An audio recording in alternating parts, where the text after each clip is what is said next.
All right, thanks for the no sound.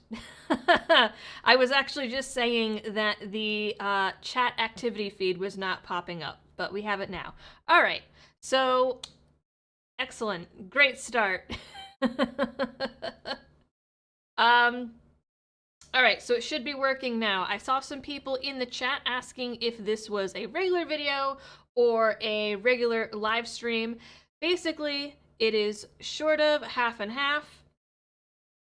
Basically, with all of the third trimester things going on this week, between all the plethora of doctor's appointments, all the classes being perpetually exhausted, that part has finally hit. It's been pretty difficult. I haven't been able to get a pre-produced video for you guys this week, but I did have someone in the Patreon Subscribe Star member only Discord that posted an article this week from the Washington Post.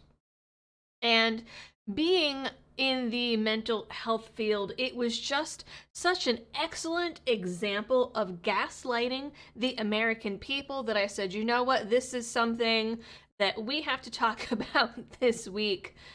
Pregnancy brain and exhaustion be damned. So this is designed not to be like the full hour and a half live stream. It's kind of just an info dump that I messed up by not having the audio on right away. But hey, it's all about how we Americans need to lower our expectations.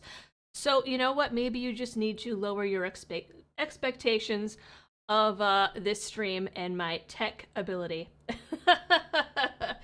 So without further ado, I have for you guys this piece that came out in the Washington Post this week that talked about how Americans need to lower their expectations of the American economy and service workers and the work that Joe Biden is doing, because we're just all angry, spoiled babies, and it's our own fault. But this article has been ripped apart recently, but it's not something that is an isolated incident. And actually, Tucker Carlson had a great compilation this week of different examples of times that the American people have been gaslighted since really the start of COVID-19 84. He brings up, the BLM protests, how that was kind of the first start of it. And I recognize that there's going to be some gaslighting, we'll call it, in any administration, because there's a need to sort of calm the masses and put in some spin, right? We're going to see that in any administration, but the end of like the Trump era into the Biden era has been really, really extreme with this. And the Biden administration especially, this has been their MO. This is just like their day-to-day strategy of gaslighting the American people. And if this was any sort of other relationship besides the relationship that you have with your government, folks would be telling you to GTFO. They'd be pointing out that this is horrible abuse and you need to get out. But instead, this is our government, and that's not really something that you can do.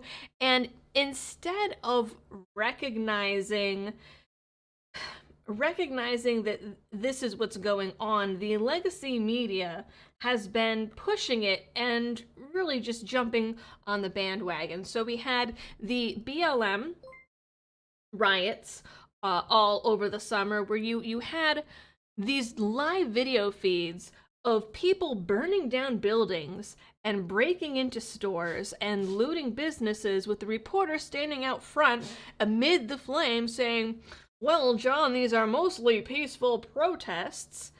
We had that example. We had, when you had these protests and the folks at the CHOP, Chaz, they kept changing the name, the autonomous zones, where cops and firefighters and other emergency personnel couldn't get in when people were shot or hurt because people just wouldn't let them in.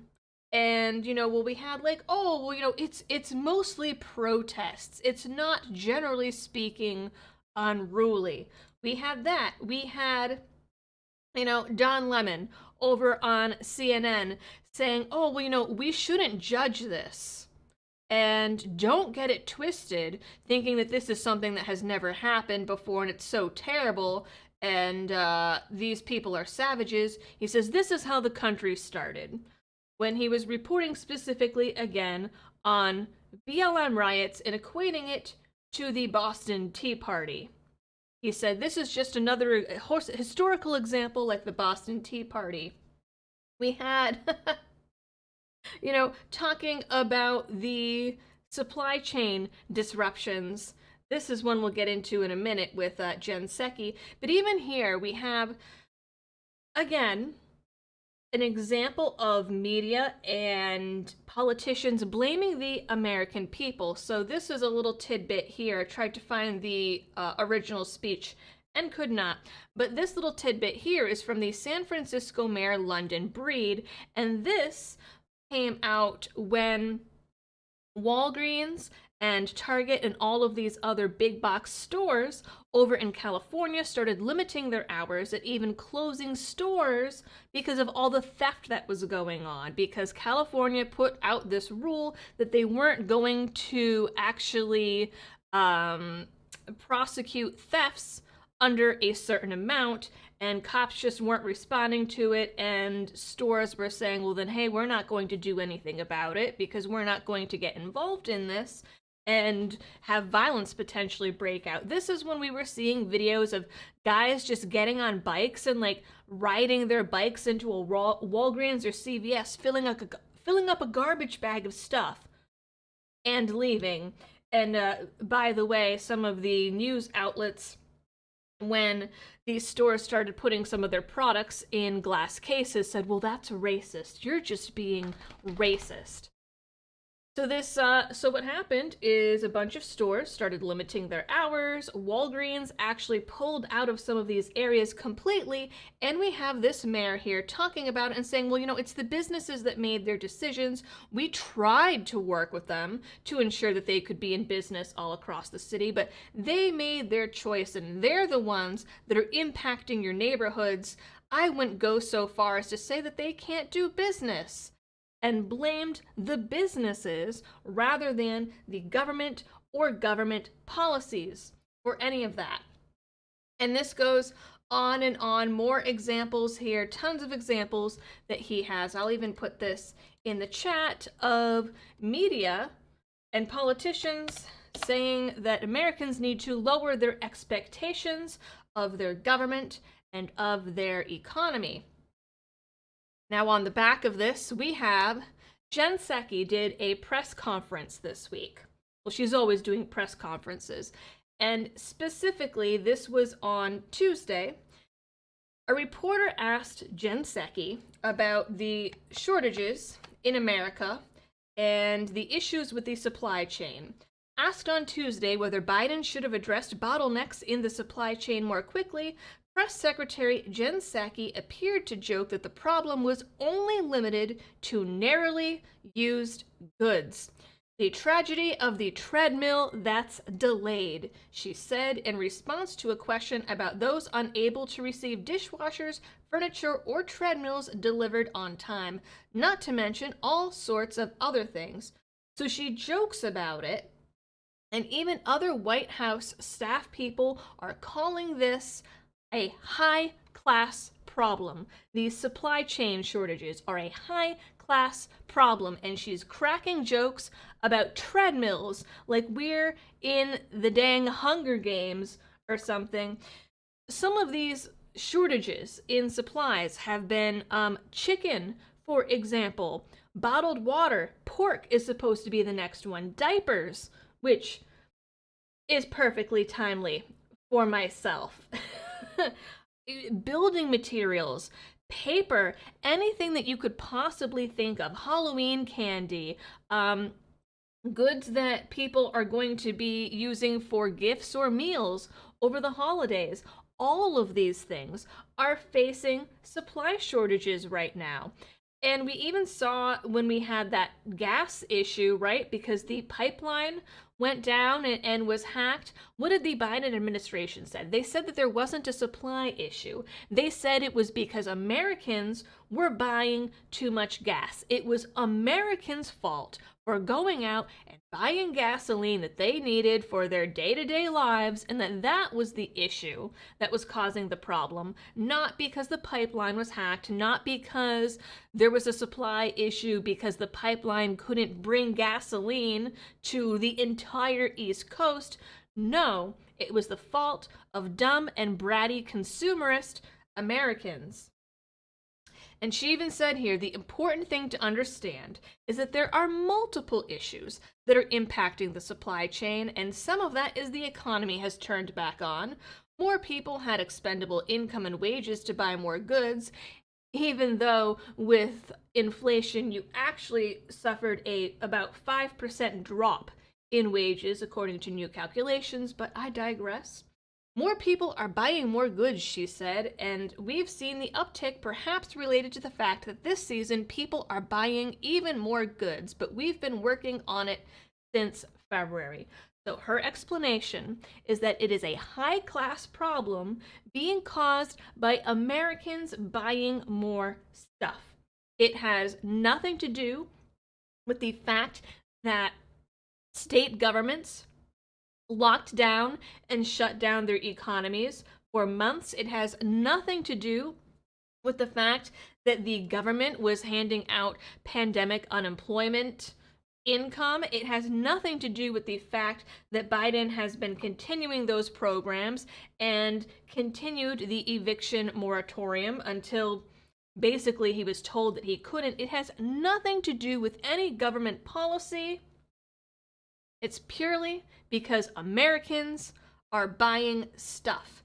And we even had, you might remember this, when Biden did his little announcement about the new vaccine mandates that he was going to be putting in place for federal workers and contractors, and how he said that OSHA was going to be developing a rule now for vaccine mandates. Remember how he said, my message to unvaccinated Americans is this: what is there more to wait for? We've been patient, but our patience is wearing thin. And after this, he even went on to say that he understands why the vaccinated folks are so angry at the unvaccinated, because it's the unvaccinated people's fault that the economy is the way it is. Of course, he's not going to take any responsibility for it, because, I mean, that would require him to not be a politician, basically, and it would really require him to not be Joe Biden. So we have him saying this, we have Jen Psaki saying, oh, it's the tragedy of the treadmill, and it's the tragedy of high-class problems. And so, of course, on the piggyback of all of this, we have this article here from the Washington Post: don't rant about short-staffed stores and supply chain woes. Why? Says Michelle Maynard, who is apparently this person telling you not to worry about food supply chain issues. I'll just leave it at that. Well, she says it's because Americans are bratty, spoiled babies, and we have brought it on ourselves, is the thesis of this article. And it ends with this brilliant assertion that, well, you know, our ancestors suffered through shortages through the Great Depression, and so now it's our time to do the same thing for America. So check this out.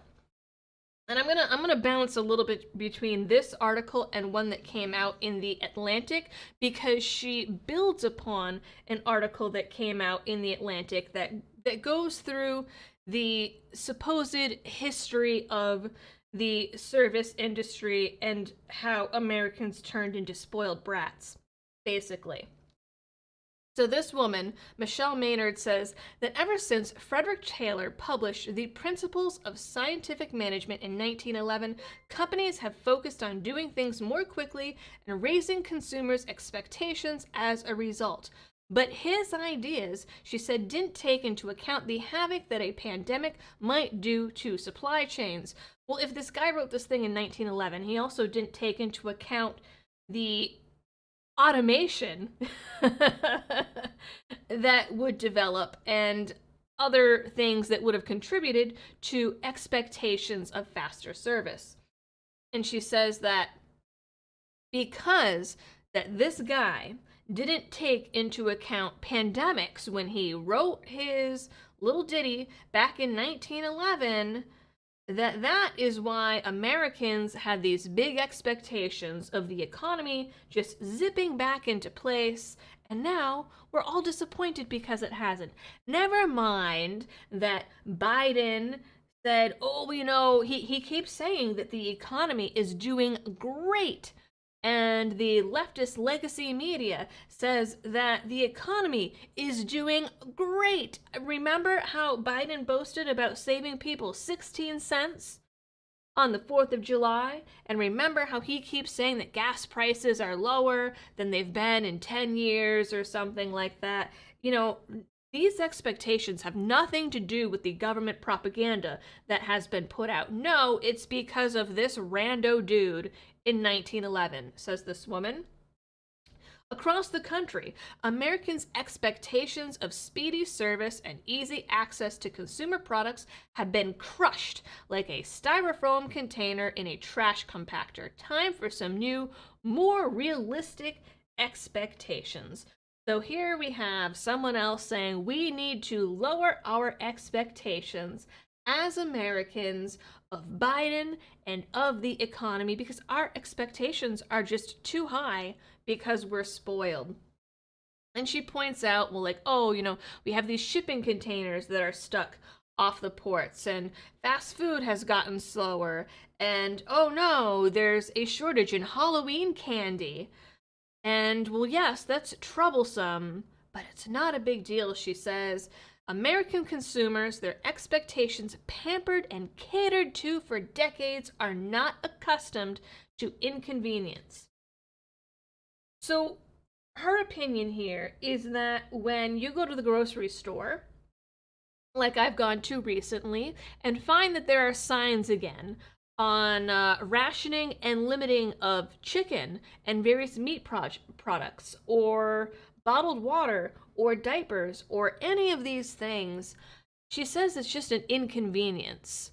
Well, when it comes to putting food on the table, and families cannot get the food from the grocery store because the government has made it difficult in some places to grow your own food, and it's really frowned upon, and the government has worked really hard to make sure that manufacturing gets moved out of the country, and really all we have are grocery stores and service jobs and things like that. That has become the American way of life because of government and whatever social planners and all of that. But, when you can't get food to feed your family, that's not a problem, says this woman. It's an inconvenience that we're just not accustomed to, and that's all that it is. And this woman is writing from Michigan, and it's really interesting because the rest of the article, a lot of it talks about how she's been talking to business owners and shop owners and how the supply shortages have been impacting them and their customers. And there are people talking in here about oh my God, these supply chain issues might force me to go out of business and lose my livelihood. But she still clings to this idea that it's just a mere inconvenience that we need to tolerate and get used to, and that's just the way that it is now. But she's also talking to these really, she says that some of these issues are in really niche industries, but she also only talks to niche industries in this article. She talks to a tea company and a coffee company, and comments on how, a paper shortage is going to make it take longer for her publisher to like publish her book. So she's arguing how this is an inconvenience and only talks about goods that are not your typical day-to-day goods and are a niche market, and just uses it to back up her point, which really is poor writing. But she says, rather than living constantly on the verge of throwing a fit and risking taking it out on overwhelmed servers, struggling shop owners, or late arriving delivery people, we do ourselves a favor by consciously lowering expectations. The luxury of tapping on your phone and summoning a restaurant delivery that arrives in 45 minutes is over. Even if that's what they promise you, even if they promise you a 45-minute delivery, she says that we need to assume that it's going to take double the amount of time, so that if it only takes an hour and 10 minutes instead of an hour and a half, we're pleasantly surprised, even though the item is still half an hour or 45 minutes late. And now I understand that part of that might sound spoiled if it's like, oh, my order got here in an hour instead of 45 minutes. But I mean, that comes down to, if companies are promising you a thing, you have an expectation to that thing. The expectation isn't because of some guy in 1911, as she theorizes. It's companies are promising a thing, so you expect the thing. And then she even quotes business owners here that say that their customers need to take a chill pill and lower their expectations of businesses, which just, it's such a bizarre take to have when you are in any sort of industry that relies on customers, which is all of them. And she bases her idea here on, here we go, this article that was in The Atlantic about how for generations, American shoppers have been trained to be nightmares. She said, before the supply chain problem turned ugly. Well, it's been ugly for a long time. And this article in The Atlantic that she said is before the supply chain became problematic was published in August. Okay, and here is the article that she's referencing and using as her basis for her ideas here about why Americans are spoiled. And this article is just as ridiculous as the other one. So this one is in The Atlantic, written by someone named Amanda Mull, whoever that is, and it starts out with a complaint about how airlines suck and airplanes smell bad because people are anxiously sweating and have fast food, and how people are so mean to their flight attendants, and blah, blah, blah. And, oh, well, throughout COVID, we had videos of anti-maskers who were throwing fits and attacking people. And, all of these anti-maskers and anti-vaxxers are so violent that people are being hospitalized or killed because they're being asked to wear a mask. And how we had 8 Trader Joe's employees that were injured in New York. And in Georgia, a grocery store cashier was shot over a mask dispute. Well, what they don't tell you is that this is happening on the other side of things, too. I mean, back when I still lived in Massachusetts, down the block at the Walgreens, there was a guy who shot another guy because the other guy wasn't wearing a mask. So someone who was a pro-masker shot someone because they weren't wearing a mask. This kind of thing was happening in various degrees all across Massachusetts during COVID, where you had pro-mask people attacking and assaulting non-mask wearing people in Walmart, in grocery stores, in pharmacies, out on the streets, calling the cops on them, all kinds of crazy things because, like, oh, you're not wearing a mask, so you're trying to murder me, you're a terrorist, and you're killing grandma, when 9 times out of 10, the person not wearing a mask had a documented medical or developmental disability that exempted them from even having to wear anything. But, you know, they're only reporting in the Atlantic and a lot of other places about how dangerous these anti-mask, anti-vaccine people are. And the crazy thing is right here, she says that America's ultra-tense political climate, together with the accumulated personal and economic traumas of the pandemic, have helped spur this animosity. And I think that that's pretty accurate. The country has become so divided at the fault of political organizations and legacy media and all of these people parroting all this crap back and forth, on top of the stress and duress that people have been under when they were locked in their houses and told that if they left, they were basically going to die or kill their family members. That's a pretty big deal. That's a pretty good reason for people to be stressed out. And she makes this point and then goes on to say, well, but really, it's because for generations, American shoppers have been trained to be nightmares. The pandemic has shown just how desperately the consumer class clings to the feeling of being served. And then she goes on and blames capitalism here. And she says, well, capitalism has increased the surveillance at stores while big companies are trying to cut costs to make more profit. And that is really the problem and why Americans expect so much. And then she says, well, we also had the QR code ordering in restaurants during the pandemic, which she claims was only a ploy for restaurants to lower their staff and again cut costs. Never mind that, again, people weren't coming to work because they were being told that if they did, they would die, and were being offered $600 a week in extra pay if they didn't go to work. If that is the situation that you're in, and you sincerely believe that COVID is that fatal to you and your family, which are you going to pick? Are you going to pick going to the restaurant and working, or are you going to pick staying home because the media and the government are telling you to and paying you to do it?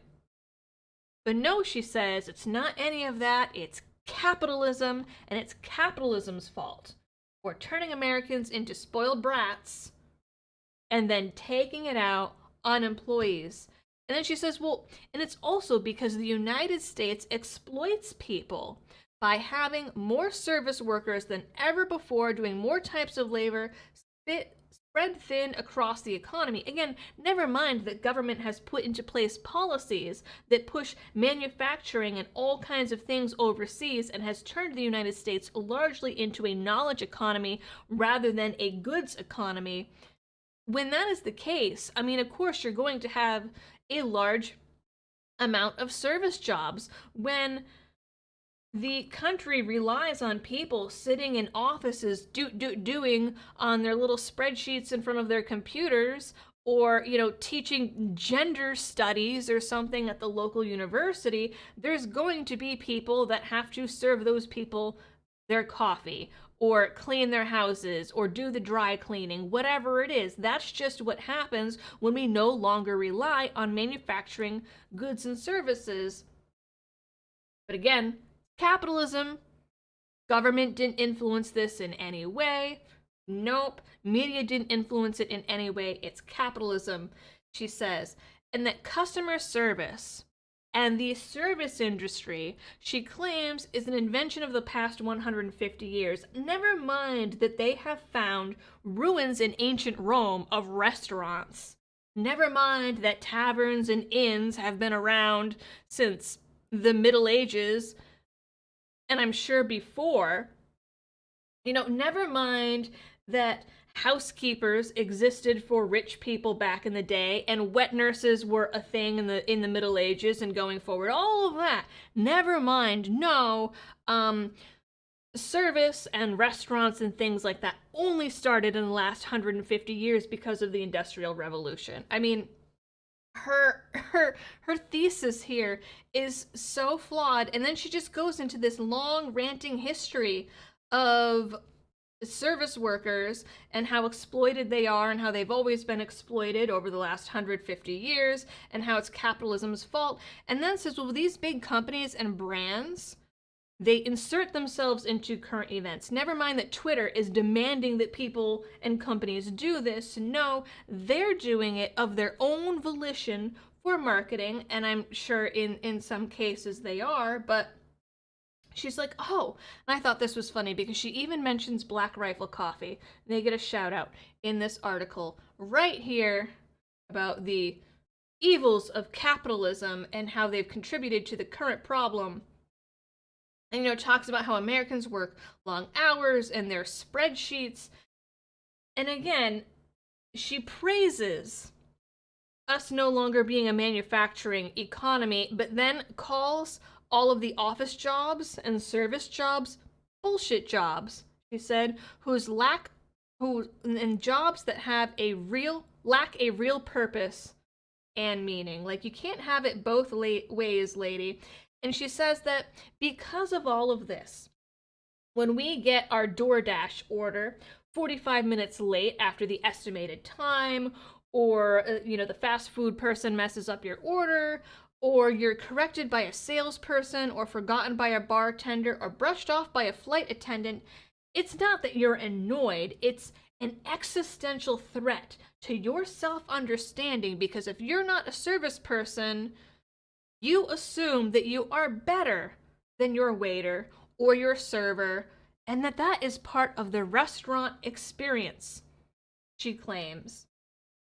Your station in life is much more similar to that of the cashier or the receptionist than to the person who signs their paychecks, and that, she says, is the root of the issue of why people are so upset over the supply chain issues. Again, not that there are people now that are having trouble feeding their family or preparing for the holidays, or, in my case, are expecting a baby during an apparent diaper shortage. No, it's because capitalism has trained you to think that you're better than everyone else, and when you experience this disruption, you realize that you're not better than anyone else anymore, and it's some sort of like existential threat to your identity. And that's what this woman says, and that is the basis for the Washington Post article that talks about how people are just babies, and rather than living constantly on the verge of throwing a fit and risking taking it out on these overwhelmed servers created by capitalism, we need to lower our expectations and take that chill pill. And even this woman says that these supply chain issues are because of factory slowdowns, shortages of packing materials, and fewer truck drivers. But again, no, we need to lower our expectations of the economy and of Joe Biden, because he is doing everything that he can, and not getting a bag with your bread is an example she uses later, or, not being able to supply your business or sell your product because instead of taking 6 to 8 weeks to get your paper cups for your coffee, it's taking 16 to 18 and you have no other way to sell your stuff. Well, again, that's just an inconvenience, and you need to take a chill pill because Joe Biden's doing everything that he can and the government has nothing to do with it, and it's just your asshole customers, according to this woman and The Atlantic that she based this article on. And here is the final point that she makes that really just rubs it in. She says, American consumers might have been spoiled, but generations of them have also dealt with shortages of some kind. Gasoline in the 70s, food rationing in the 40s, housing in the 1920s when cities such as Detroit were booming. There was a lot more going on in the 20s than a housing shortage. How about the bread lines during the Great Depression that started in 1929? But, she says, well, now it's our turn to make adjustments and stop being spoiled. This is the most extreme case of gaslighting that I think I have ever seen in the media. And again, most of it is coming from the Biden administration and the legacy media's desperation to keep propping him up, even though he is now facing record low approvals and record high disapproval ratings that are worse even when Trump was in the middle of the impeachment proceedings. I mean, the man, they're creating fake sets for him so they can take videos and pretend that he is in the White House. Kamala Harris is apparently hiring child actors for her little media appearances. I don't know what's going on with that. Let's Go Brandon is going viral across the country on TikTok, on other forms of social media. It's now like there's a Let's Go Brandon song that's like #1 in the US right now on the music charts or something like that. When you go and you do a DuckDuckGo search, check this out, of empty shelves,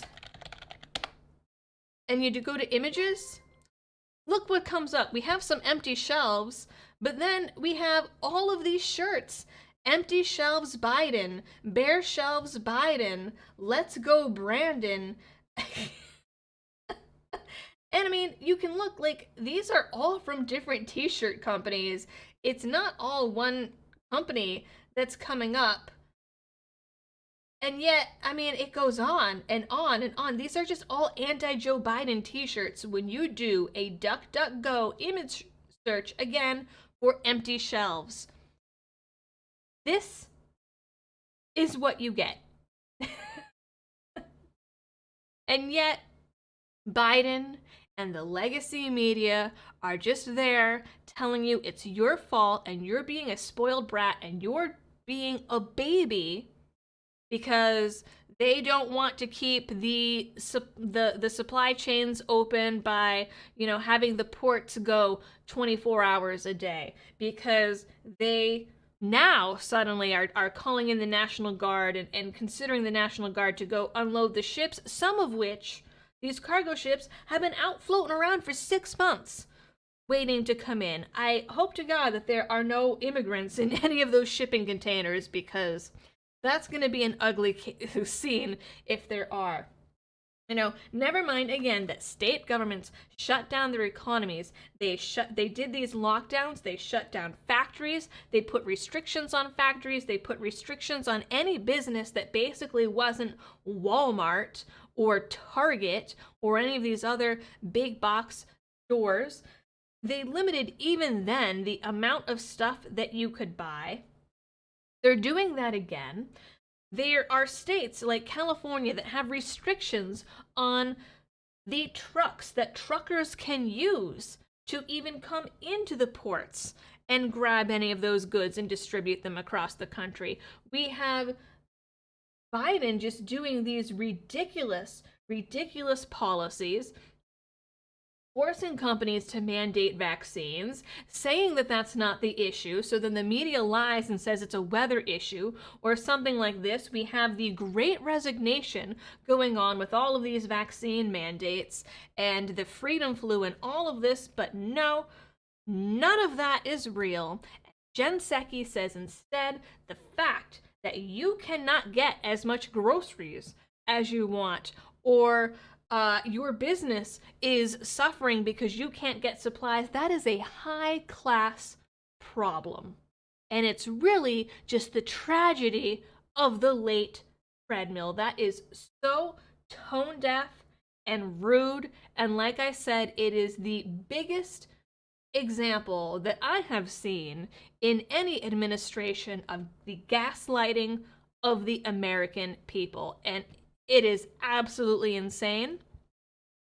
And this is what our country is coming to. The good news, I suppose, is if Let's Go Brandon is becoming such a popular thing, and if all of these people are now disapproving of Biden, if the you Google supply chain issues or empty shelves, and what you get is all of these anti-Biden t-shirts, then at least on some level, perhaps people are waking up to the issues, and maybe it will be a red wave or a libertarian wave, because yellow wave just sounds gross. Golden wave sounds even more gross.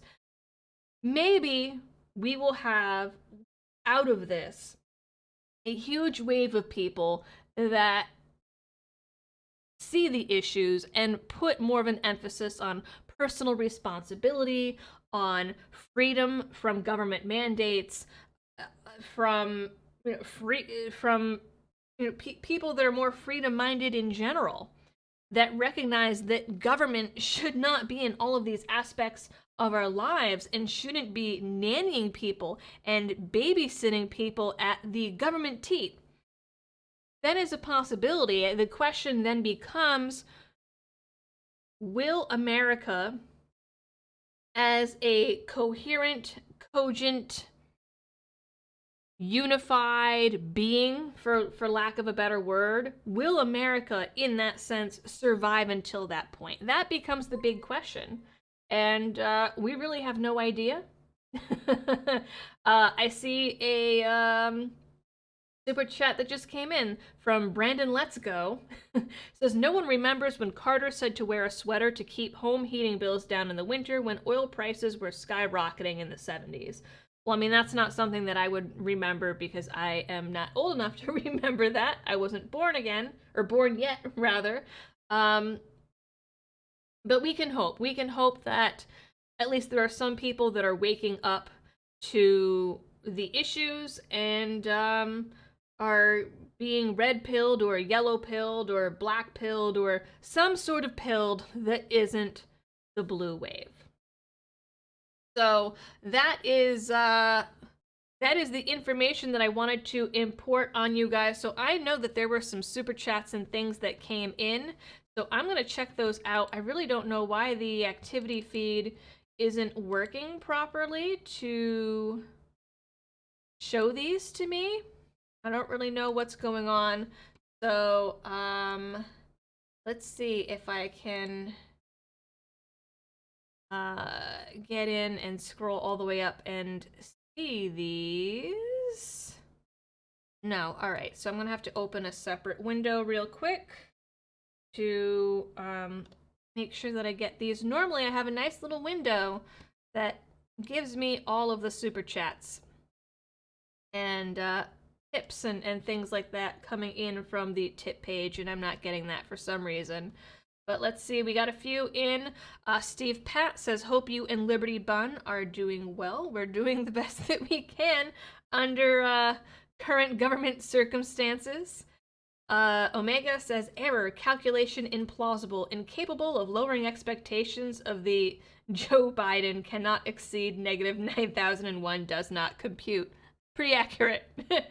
The marvelous Mrs. Ryan said, why should we have to lower our expectations when everything that's happening is completely unavoidable? It's good to catch the stream. Be well, LD. Thank you. Thank you. Yeah, I mean, it's unavoidable in that, COVID, the way that the governments in various states, and everyone likes to blame Trump for this, though Trump didn't do a federal national lockdown. He left it up to the governors, which is the correct choice, states' rights and all of that. But then you had these governors that all locked down, which mucked it up in the same way, essentially. Because of those actions, it started a domino effect where all of this is taking place now in the economy. And at this point, it is unavoidable. But, I mean, there's all these ridiculous things that Biden are doing. The Biden administration, I slipped and said Biden are, as if there's more than one person that's pulling the strings, when I guess it's a Freudian slip, because this can't just be all Biden sitting in his rocking chair under like an old man's blanket. But it put into this, it started this domino effect, and the Biden administration and some of these other governors out there, and even mayors, like, I mean, de Blasio now is doing a little vaccine mandate for city workers. And I mean, Massachusetts is they're gonna fire, I think, 800 state workers over the vaccine mandates. We have one of the big topics for tomorrow is there's a bunch of cops now that are planning to resign or be fired over vaccine mandates in Chicago. And Lori Lightfoot is accusing the Chicago Police Department of inducing an insurrection because they don't want to get vaccinated. There's all of these crazy policies going on that are making things worse than they have to be. So some aspect of it is certainly unavoidable in that it was just set up and we have to wait and see where everything falls. But I mean, the rest of it, I suppose, is still unavoidable for Americans because we don't really have any control over what the government is doing. But again, it's the government that are making these decisions that are making things so much worse. Destiny Troll says, "Hey LD, sorry I'm late, watching this on my lunch break." Omega says, "Anyone who says that a lack of necessity is an inconvenience is obviously disconnected from the plight of the average person. Classist pigs." David Zantera says, "This is not the establishment is back. It's more like the establishment's last gasp." Yeah, I think that might be the case, and I hope that that is the case. I see someone, Mike Falbush says that 2,000 Washington, D.C. governors have quit. David Neal says that Biden said the other day he rode Amtrak for 36 years as vice president. That is some bullcrap if we've ever heard it. Austin Scott says, "I've been listening to Tim Pool and his crew talking about George Soros manipulating politics. Do you think that there is a bigger conspiracy or cabal?" I don't really know enough about that stuff, like the current state of some of those things, to comment on that either way. But, I mean, the way that we've been seeing, it's such a small percentage of people that are pushing this, but they have the loudest voices, pushing like the Great Reset and socialism and all of that. Maybe it is purposely trying to push the country in that direction. I think a good thing to sum it up is a meme that I've seen floating around that basically says, you know, not saying that there's a bunch of people that are trying to destroy the country, but if they were, would they be doing anything different? I think that sums it up pretty nicely.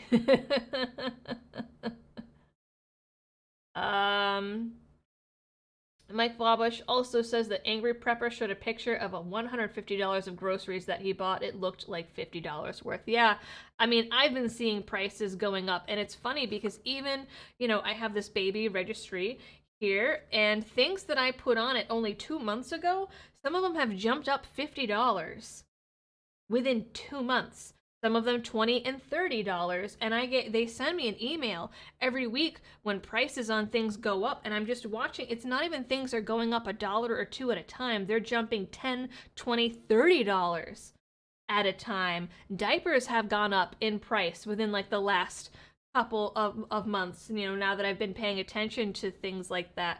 Everything is going up. Chicken is going up, beef is going up, pork is going up. I mean, and we saw inflation at one point, corn was up 3 digits. It was like 125% or something crazy like that. It's, and again, you know, the media just keeps parroting that it's because people are buying more stuff.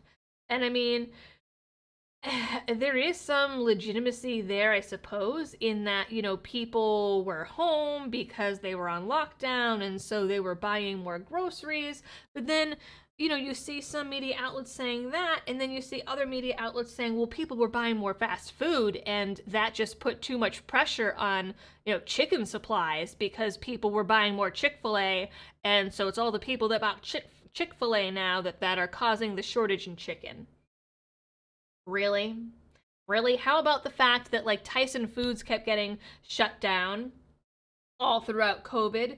And, you know, there were limits on how many people that they could have in factories because everyone had to be 6 feet apart or more. And, you know, health inspectors were coming in and inspecting this crap. And then how about the fact that then Tyson Foods put in a vaccine mandates, and in some of their factories and production plants, you had like half the crew walking out because they didn't want to take the vaccine.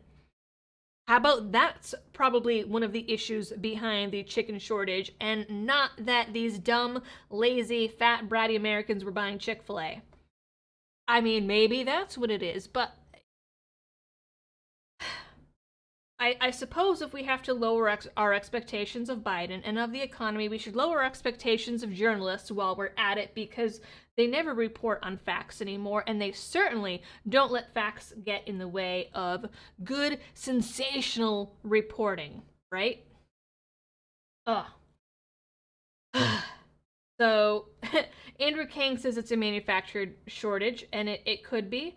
Mike Fallbush says that at this rate, gas will be $5 by Christmas and $10 by next summer. That is absolutely possible, because you know what inflation is inflation is the value of the dollar tanking. And Bitcoin this week hit record highs, and when Bitcoin hits record highs, that's an indication that the dollar value, the value of the US dollar, is hitting record lows. That's how that works. So that's telling you something. Robert Graham is unfortunately very unimpressed by Chick-fil-A. I love me some Jesus chicken, and sorry about that.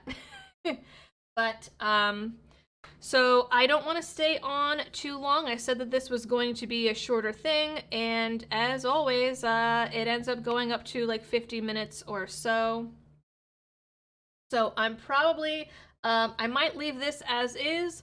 I might cut the few minutes out of the front where my audio didn't go, and upload it for people.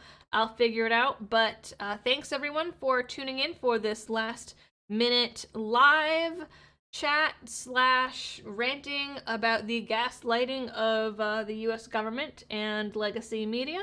And I will see everyone on the stream tomorrow. Thanks for the mods that did come in last minute, for everyone sending in the super chats, and everyone in the chat. Thanks for the likes, shares, all of that fun stuff. And I will see you guys tomorrow. Have a nice night. Bye.